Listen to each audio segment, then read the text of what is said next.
Over the last week, it has become abundantly clear that when President Donald Trump and his allies use the term DEI, they mean it as a slur, primarily against black people, but they are absolutely willing to include your group too. DEI is gone. DEI is a crime. On DEI and the claims that you've made, are you saying this crash was somehow caused and the result of diversity hiring? We want somebody that's psychologically superior. Now, black people have been saying this for quite some time, that certain terms are being weaponized against us, terms that may on the surface seem neutral, but are ultimately not neutral at all. They called you, some critics did, the DEI mayor. We know how ridiculous that is. They are, in a very real sense, slurs, but for the sake of clarity, I'll be calling them modern slurs, and that's what I want to talk about in this video. But in order to truly understand the way that modern slurs work, you have to talk about the slur of all slurs in America, the word nigger. Well then, get away from the door,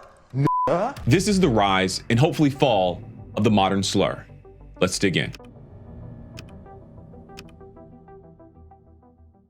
This video is sponsored by Ground News. More on that later. I made a full video on the N-word that you should absolutely watch next, but I want to revisit this word from a different perspective. A question that I've had for some time is why the N-word is so bad. I know how it made me feel when bigots online or on video games or in person have used it against me. But the question is, how did this word, this slur, come to be so particularly infamous in America? Well, the answer is actually very simple. It was intended to be that way. A little backstory. And I'm gonna go ahead and warn you that I will be saying the N-word a lot in this video. Why is this word used so frequently? So go ahead, just brace yourself, turn the volume all the way up. You know, in public, no headphones. I've used it. Nigga.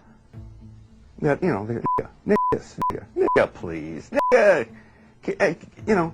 Can you lend a nigga a pencil? Etymologists believe that the word nigger was derived from an English word negger that was itself derived from negro, the Spanish word for black, as in the color. And I think this is important because the word did not have a negative connotation originally. We're going to come back to that a little bit later. This word was at one time across multiple cultures, spellings, and pronunciations simply a descriptor of an African person, a person with darker brown skin. We can have a deeper conversation about whether or not black was even the appropriate term to call these folks who are very obviously brown, but this is coming from a group of people who began to call themselves white. So color perception was not their strength. But according to Randall Kennedy, by the late 1830s, the term had become a familiar and influential insult, a slur. We actually know this because in 1837, Hosea Easton, a free black man in New England, was one of the first intellectuals to write about the word this way. He said,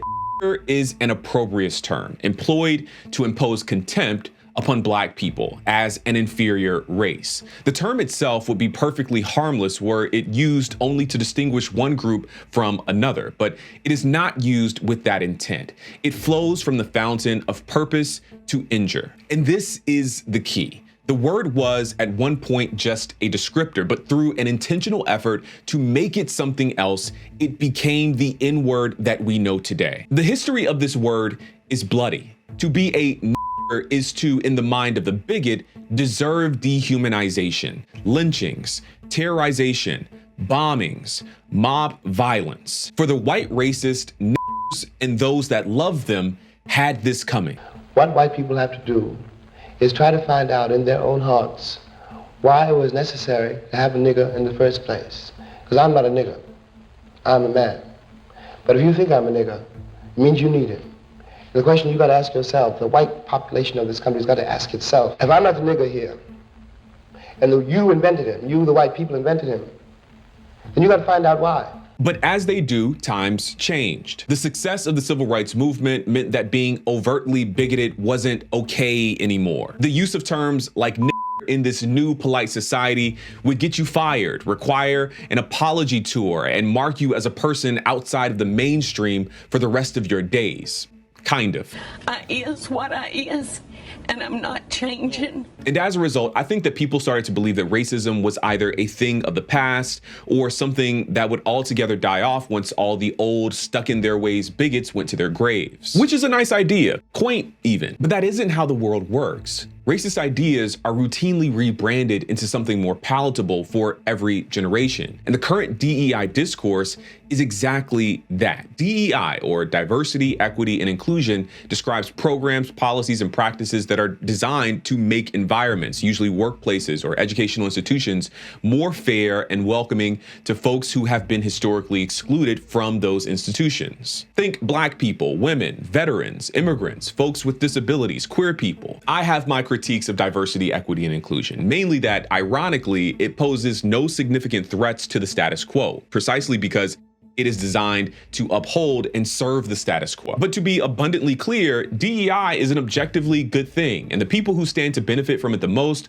are the highly qualified professionals who would otherwise be overlooked by poor hiring and recruitment practices. The reality is that you wouldn't need DEI if workplaces were hiring based on merit and not nepotism in the first place. And yet, the federal government is taking steps to make DEI illegal. And all of this comes on the heels of a years-long effort to demonize diversity, equity, and inclusion programs as a handout for Black people, for women, and queer folks. And this is where the modern slur comes into play. There was a time when DEI was simply the shorthand acronym for diversity, equity, and inclusion, a harmless descriptor. But DEI has become a word unto itself for these people. And that word is intended as a modern slur. Modern slurs serve two purposes, but before I share those, I think this is a good time to tell you about today's sponsor, Ground News. Ground News is a website and app that gathers related news articles from more than 50,000 sources around the world, all in one place so that you can compare how different outlets cover the same story. Every story comes with a visual breakdown of the political bias, factuality, and ownership, all backed by ratings from 3 independent news monitoring organizations. And if you go to ground.news/Garrison Hayes or use the link in the video description or scan the QR code on screen, you'll get 40% off their Vantage plan. So much of the political polarization in our time has everything to do with how and where we are getting our news. Two people could find themselves looking at the same event and coming to 2 totally different conclusions simply because they got their news from 2 different sources. Take, for example, this story about Trump's executive orders around diversity, equity, and inclusion, and declaring that there were only 2 sexes. It's been covered by more than 520 sources, with distribution between left-leaning and right-leaning sources favoring the left just a touch. You can also see the factuality and ownership information. For this story, 50% of the reporting outlets are owned by media conglomerates. You can even compare headlines to see how this bias can affect framing. On the right, most of the headlines frame the story as a good thing. One headline mentions that Trump takes a sledgehammer to gender ideology, while another calls Trump a champion for women's sports. Meanwhile, in the center and on the left, news organizations are taking this on from a different perspective, with some pointing that technically the executive order inadvertently declares everyone is a female. One really cool feature is the blind spot feed, which covers stories underreported by either side of the political spectrum. I think Ground News is a really awesome tool. They aren't trying to change your opinion about the news. They're simply trying to give you more information about where you may be getting your news and help you see where you may have blind spots. Again, go to ground.news/Garrison Hayes or use the link in the video description or the QR code on the screen to subscribe today. If you sign up through my link, you'll get 40% off of the Vantage plan, which is what I use to get unlimited access to all of their features. I hope you'll check them out. Thank you to Ground News for supporting this channel. Okay, back to the video. Modern slurs serve 2 purposes. First, they give plausible deniability to bigots. For many folks, especially those in the media, the N-word is this uncrossable line in the sand on the beach of racist slurs. Do something racist plus say the N-word and you are a clear-cut bigot. Do something racist and you didn't say the N-word and things are debatable. Modern slurs do the work of approximating the denigrating power of the N-word without the user ever having to say the N-word, thus allowing them to speak with dog whistle clarity to their group, aka the people who know what they're really saying, while providing just enough deniability against the accusations of people who intrinsically know what they mean. This is what Dr. Ian Haney Lopez describes as dog whistle politics, a way for politicians and public figures to signal to their base while maintaining just enough distance to deny accusations of bigotry. Dog whistle politics? What's that? Let me give you some examples. Perhaps the most infamous example is Ronald Reagan campaigning in 1980 and complaining about welfare queens. Now, welfare queen, the term doesn't mention race on its surface. It's code. Nevertheless, the term conjures race. It conjures race in terms of the image of a poor African-American woman abusing the welfare system. And it conjures race in terms of who's being abused, the taxpayers, who implicitly are white. Okay, so that's purpose number one of modern slurs, deniability. But purpose number two, I think, is more sinister and more important. Modern slurs trick well-meaning moderates into normalizing the language of bigotry. When I say that modern slurs are designed to trick well-meaning moderates into participating in bigotry, this is what I mean. When Trump and the far right says DEI or CRT or woke as a pejorative, they mean There are no doubt a couple of other slurs that I think could be swapped in for this one, but let's keep it simple. When they get you to say DEI as a pejorative, they know that you may or may not mean but it doesn't matter because they mean it as a slur, and they've already done the work to closely associate the term DEI with the idea of undeserving Black people or undeserving women or queer people. So you are knowingly or unknowingly helping to normalize their framing of the term. I actually saw a lot of this online just a couple of weeks ago during the Pete Hegseth confirmation. People were routinely calling him a DEI hire. And even if they meant it as a tongue-in-cheek kind of thing, I think in a way they were helping to normalize the right-wing framing of this term by essentially saying that this undeserving person was getting a job entirely because of their race and their gender. Modern slurs help racist ideas rebrand into something more palatable for every generation while maintaining the systems, roadblocks, stigmas, and assumptions that keep society unequal. Historical examples truly abound. When the institution of slavery was no longer fashionable, it was rebranded into a colorblind justice system, where slavery was given a convenient loophole in the 13th Amendment, except as a punishment for crime. In key ways, America swapped the yucky term slave for the more acceptable term criminal, and Black bodies have been over-criminalized ever since, allowing the country to celebrate the moral high ground of emancipation